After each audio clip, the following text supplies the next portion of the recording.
নতুন মোড়কে এবার বাংলাদেশ নারী ফুটবল দল, যেখানে নেই দুইবারের সাফ চ্যাম্পিয়ন দলের সিনিয়র খেলোয়াড়রা। কোচের প্রতি অনাস্থা জানিয়ে বিদ্রোহ, তাই অনুশীলনে ছিলেন না তারা।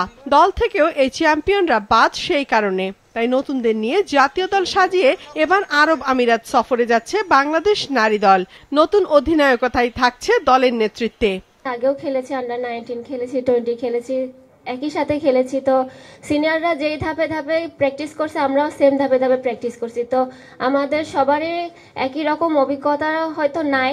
স্ট্রাইকার লাইন হচ্ছে ভালো আছে, আমাদের ডিফেন্সও ভালো, মিডফিল্ডও ভালো। আমি আশা করব আমাদের পুরো টিমটাই ভালো, ইনশাল্লাহ ভালো রেজাল্ট করে আমরা দেশে ফিরব। বিদ্রোহী মেয়েরা তাদের অভিমান থেকে সরে গেছে, এই তথ্য অবশ্য কোনো ফুটবলার সংবাদ মাধ্যমকে জানায়নি, জানিয়েছিলেন উইমেন্স উইং চেয়ারম্যান। তবে এই বিষয়ে প্রশ্ন করলেও সদুত্তর দেননি বাফুফের কর্মকর্তা।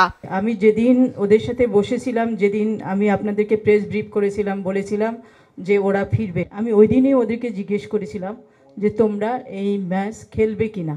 ওরা খেলবে না, কারণ ওরা আনফিট। তো ওদেরকে বাদ দিয়েই তো টিম হবে, ওদেরকে নিয়ে কিভাবে টিম হবে? যারা ফিট তাদেরকে নিয়েই হবে।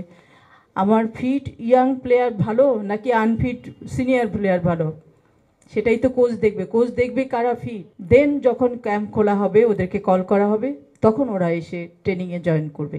আমি আমার সুপারিশ জানাইছি, এটা তো আমি একা তো বিএফএফ এক্সিকিউটিভ কমিটি না, এখানে 21 জন প্রেসিডেন্ট সহ 21 জন আছে, সবার মতামত আছে। এবং প্লিজ আমাকে শেষ করতে দেন। আমি নারী উইংয়ের প্রধান মানি, আমি অল ইন অল না। আমার উপরে প্রেসিডেন্ট আছে, সিনিয়র ভাইস প্রেসিডেন্ট আছে, ভাইস প্রেসিডেন্ট আছে, একটা ইমার্জেন্সি কমিটি আছে। ইমার্জেন্সি কমিটিতে এরাই ছিলেন।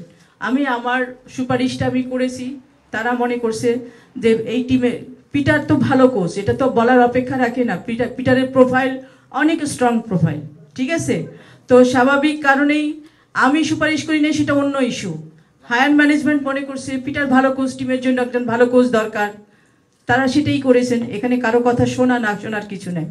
যে কোচের প্রতি অভিযোগ ঘটেছিল বিদ্রোহের ঘটনা, সেই কোচ এখন আর কোনো কিছু বলতে চান না বিদ্রোহ নিয়ে। তার লক্ষ্য ভবিষ্যৎ, যেখানে জায়গা কেবল আরব আমিরাতের বিপক্ষে মেয়েদের খেলতে যাওয়া 26 ফেব্রুয়ারি ও 2রা মার্চের দুটি ফিফা ম্যাচ। গত 3-4 সপ্তাহে আলোচনা সমালোচনা অনেক হয়েছে।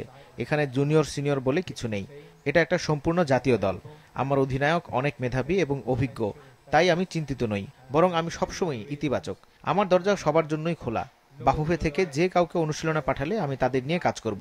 দলে টিকতে হলে পারফরমেন্স করেই টিকে থাকতে হবে, এটা আমার পেশা। ম্যাচ দুটি খেলতে সোমবার আরব আমিরাত যাবে বাংলাদেশের মেয়েরা।